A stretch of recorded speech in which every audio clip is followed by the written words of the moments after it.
कौमी cricket team को sponsorship तो मिली गई और आज पाकिस्तान क्रिकेट बोर्ड ने उसकी तफसीलात भी फराहम कर दी, लेकिन वो तफसीलात मुकम्मल नहीं है। उसमें रकम नहीं बताई गई कि कितनी रकम इस स्पॉन्सरशिप से पाकिस्तान क्रिकेट बोर्ड को मिलेगी। बस ये कहा जा रहा है कि 1 साल तक ये स्पॉन्सरशिप पाकिस्तान क्रिकेट बोर्ड ने, उनके मार्केटिंग डिपार्टमेंट ने हासिल की है और इस बात को कहकर जान छुड़ा गया कि काबिल कबूल रकम पाकिस्तान क्रिकेट बोर्ड इस स्पॉन्सरशिप से हासिल कर लेगा। तो नसीम राजपूत साहब, कितनी काबिल कबूल रकम पाकिस्तान क्रिकेट बोर्ड हासिल कर सकता है? मुझे तो लग रहा है बहुत कम रकम मिल रही है जब भी छुपाई गई है। काबिल कबूल होती मोहसिन तो फिर ये मंजर आम पे ले आते। आपको पता है कितने पैसे मिले? उसके आपको 20% भी नहीं मिले। अगर साल के हवाले से भी देख लेते हैं आप तो 20% भी रकम नहीं मिली है। इसीलिए पाकिस्तान क्रिकेट बोर्ड और उनका मार्केटिंग डिपार्टमेंट इस काबिल नहीं था कि वो इस रकम को सामने लेकर आता। पाकिस्तान में अगर क्रिकेट नहीं बिक पा रही है तो आप बेचोगे क्या भाई? आपको बताऊं, आपकी पॉलिसी ऐसी है कि आप हैरान हो जाए। पाकिस्तान क्रिकेट बोर्ड, देखिए आप इंडिया की एक एग्जांपल देता हूं मैं आपको, किस खूबसूरती के साथ उन्होंने जो है वो इंतजार करते रहे कि शशांक मनोहर चले जाएं। आप शशांक मनोहर के साथ हम खेलते रहे, पता है कि शशांक मनोहर नहीं रहेंगे, वीजों का क्या होगा अगले साल, ये बात पूछते हुए दिखाई दे रहे हैं हम शशांक मनोहर के कहने पे। कह दिया था इंडियन क्रिकेट बोर्ड ने। आप किसके कहने पे इतने सवालात कर रहे हैं जनाब? वो खामोश होकर बैठे रहे। उन्हें पता था कि अल्टीमेटली आप एशिया कप देकर आ गए श्रीलंका को, आपने पहले से डिसीजन ले लिए थे। अरे भाई आप थोड़े दिन इंतजार तो कर लेते, मेजबानी आपके पास थी, अब 2022 के बाद मिलेगी आपको, उसके बाद जाके आपकी इस पर भी बहुत डिबेट हुई, सोशल मीडिया पर भी लोगों ने तनकीद की कि जब पाकिस्तान क्रिकेट बोर्ड को मालूम था। आपने क्या किया, उन्होंने किस खूबसूरती से, इकबाल भाई एक सेकेंड, उन्होंने देखें किस खूबसूरती से खेला। उन्होंने Aahista Aahista Aahista Aahista world T20 Asia cup हटा के अपनी IPL की विंडो बना ली। ये होती है सेंसिबल अप्रोच। इस बात में तो सौरभ गंगुली जब हम देखते हैं पड़ोसी मुल्क भारत की अगर बात करें, पाकिस्तान से कहीं आगे निकला है। अगर उनकी मार्केटिंग टीम देखें, उनकी क्रिकेट टीम देखें तो वो बहुत आगे हमसे भाई, उनकी टीम बहुत आगे, उनकी क्रिकेट टीम बहुत आगे जा चुकी, उनकी मार्केटिंग आगे जा चुकी, उनके पास सुलझे हुए लोग मौजूद हैं जो अच्छे फैसले करते हैं।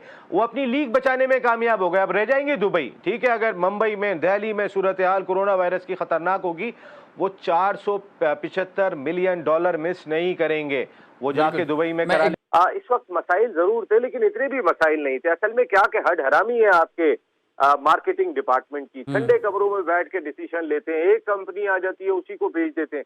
भाई अगर वो कंपनी आपको पैसे कम दे रही थी, अभी भी उसी कंपनी से ही आपने मुआहदा किया है, क्योंकि आपके अपने ताल्लुकात उस कंपनी के साथ ऐसे थे कि जिसका लोगो माजी में भी लगता रहा है और आप एक मरतबा फिर लगा रहे हैं। बिल्कुल कि आपको उन्होंने सुनना भी गवारा नहीं किया। आपके मार्केटिंग डिपार्टमेंट चूंकि ठंडे कमरों में बैठा रहता था, लाखों रुपए ले रहा था, उसी कंपनी से डील करते थे। कंपनी जाके उस कंपनी से डील करती थी जिस मशरूब साहब इदारे से हमने सालों से लगाते हुए आ रहे हैं, जिसका हम अपने शर्ट के ऊपर लोगो, तो हम जो है वो उसी कंपनी से मुआहदा करते थे। उस मशरूब साहब कंपनी के पास आज तक नहीं गए। अगर हम अपने डायरेक्ट ताल्लुकात भी रखते कहीं ना कहीं, उसने भगा दिया आपको, उसने कहा कि जाएं उसी कंपनी से बात करें पे। उस कंपनी ने आपको जितने पैसे दिए। इकबाल भाई से भी इसका ये मौके जानना चाहूंगा। इकबाल भाई, एक स्पॉन्सरशिप के हवाले से आपसे जानना चाहूंगा, फिर दूसरी इंडिया की जो बात निकली, कहा जा रहा था कि सौरभ गंगुली के हवाले से कि ICC के चेयरमैनशिप पर आ सकते हैं, लेकिन उन्होंने खुद ही इनकार कर दिया। तो आप क्या समझते हैं, अगर वो ICC की चेयरमैनशिप पर आते तो उससे क्रिकेट को नुकसान होता, फायदा होता? देखिए, मैं ये समझता हूँ, भी नसीम भाई ने आपसे बिल्कुल डिटेल में बात की, और मैं एक बात और ऐड कर दूं नसीम भाई के साथ साथ कि उसी कंपनी ने श्रीलंका से मुआहदा किया है। अभी मुआहदा श्रीलंका से 3 साल का उन्होंने अपने शराइत पे मुआहदा किया है, और आपको 1 साल का भी मुआहदा दिया, वो भी कम उसके ऊपर दिया। तो भाई क्या भीख मांग रहे हो किसी से? आप क्या, आपको फ्री के टूर मिल गए, ये सारी चीजें हैं, प्रेशर ट्रिप लगा, सबके सब गए हुए, 45 लोग चले गए, ये तमाम चीजें आपके साथ। फिर आपने जैसे नसीम भाई ने कहा कि श्रीलंका एशिया कप हमारे यहाँ पे होना था, यहाँ सारी चीजें थी, और उस पे माननीय साहब का जवाब या वसीम खान का जवाब मैंने मीडिया पे ही सुना। उन्होंने कहा कि इसमें हमें इतनी ऐसी वो नहीं थी, कोई वो नहीं था, हमें पता था कि ये वो हो जाएगा। मतलब ये है कि पैसा ही जरूर चीज थोड़ी अपनी रिट बनवानी चाहिए थी कि भाई कि अगर आप इसको कैंसिल कर रहे हो तो जब भी होगा तो यहाँ पे होना चाहिए, मगर यहाँ पे तो बड़ी हैरत की बात है कि पाकिस्तान क्रिकेट बोर्ड के इतनी टीम खिलाड़ी गए हुए, इतनी बड़ी टीम मैनेजमेंट गई हुई है, खुद एहसान मानी साहब वहां पर हैं। एहसान मानी साहब दबा के इंटरव्यू दे रहे हैं, कभी इंडिया के चैनल को, कभी किसी और चैनल को। वकार यूनुस भी जो है वो इंडिया के चैनल पे छाए हुए हैं बुरी तरीके से। तो फिर ये मीडिया डिपार्टमेंट क्या कर रहा है हमारा? वही तो प्रोवाइड कर रहा होगा इंडियन मीडिया को प्लेयर्स। वकार यूनुस हो गए, एहसान मानी हो गए। देखिए, काशिफ भट्टी का रिपोर्ट आने के बाद पाकिस्तान क्रिकेट बोर्ड सीधा सीधा बैकफुट पे चला गया होगा। अब उनके पास फ्रंट फुट पे आने का कोई चांस नहीं है, क्योंकि मीडिया बड़ी गहरी नजर रखा हुआ था कि जिन खिलाड़ियों को हमने इन माहौल में, कोविड-19 के माहौल में खेलने के लिए भेजा है, हम इंग्लैंड के पैसे कवर करा रहे हैं, उनके टेलीविजन राइट्स के इतने करोड़ पाउंड है, वो किसी ना किसी तरीके से हमने कवर कराने।